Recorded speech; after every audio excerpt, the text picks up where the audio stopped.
what I've learned this far, and notwithstanding our whole conversation about consciousness prior, previous episode, is one of the things I love working about computers is that if there's ever a problem with the computer, you know whose problem it is.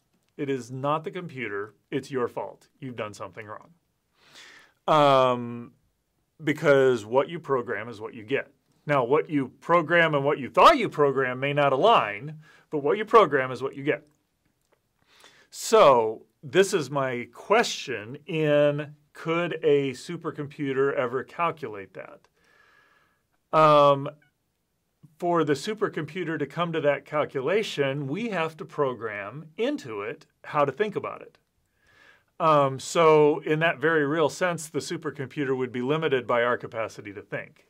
So that's one thing that flows into that thought. And the other thought is this, that there are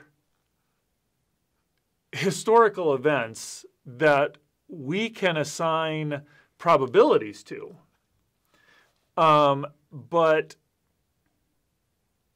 I don't know that that's the same as calling them a fact. I mean, at some point, it becomes so overwhelming. The evidence points towards it. And so at least in our AIs today, they are very good at pattern recognition.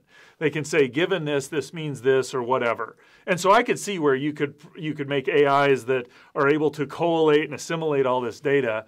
But ultimately, what you have to do for every one of those AIs to work, at least at this point, is there's got to be some training set, which kind of goes back to my original point that what you get out of what you get out of a program is what you put into it.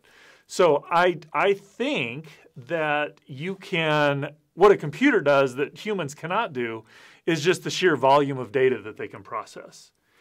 Now, I think if you do that, the more data you put in, the more that conclusion you're going to point to, this is the outcome. But at every instance, as far as I understand with an AI, it's a probabilistic assessment. So it's not going to make it any more a fact than it will. But I think it could say at 99.9% probability, or it may add a few nines onto that. But ultimately, that's something that humanity can do as well. We just have to do it with a group of people, and we're not as good at that. All right, you've answered my question. That's it. Come on, that's no fun. That can't be. It's right. I was right, but he just put it in other terms. Fair. Like, I use the absolutist terms in my field. Okay. And as people, when you're outside of the science lab, you use absolutist terms, but you can't when you're doing science, right? I get that. Right. I think it's much more of a personality. There are things I'm really confident of, but if you listen to me enough, yes. I hate to say this, but if I'm speaking calmly, I'm very confident. If I get aggressive, that's probably a sign that my position is not as strong as I think it is. Oh, interesting. Well, you might edit that out. I'm not sure I want that on the air. It's all staying. I am not doing more work than I have to. Okay. What you're saying, you are accountable for.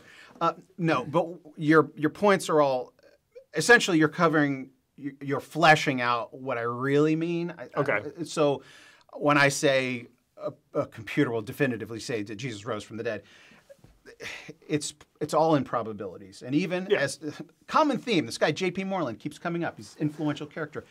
He says you don't have to prove things. You just have to bring it to a point of likelihood. Right? Because absolute proof is like, if I didn't think that shirt was blue, there's nothing you could do, right? There's nothing you could do to convince me that shirt is blue, right? Well, and the reality of it is we don't live that way.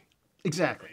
So there's something about humanity that there's very few things we know with absolute certainty. Right. It's not possible, right, to know everything with absolute certainty. But I think that's part of the way we're designed. Another recurring theme is we're truth detectors, right? Yeah.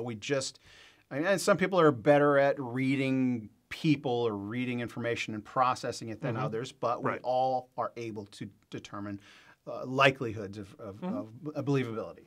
And so it really is, my initial response as you started talking was, it is data entry. It's just, it's the data entry. And that's really how I came to that conclusion, or that came up with that notion anyway, is that as information technology advances and more information is inputtable, You know, I mean, you go through libraries and you can scan stuff now, and then the algorithms are getting better at processing meaning or whatever, and putting you know, and putting logical syntax together, et cetera. And so I just, like you said, we can come to those conclusions based on our research. I think our research will ultimately be all uploaded in a central database where it can process it and spit out that likelihood, and whatever that likelihood becomes. I just think at some point it'll be more than 50% from a supercomputer's point of view, and then it will grow in its percentage, and it will never get to 100% because science doesn't ever use the expression 100%. Well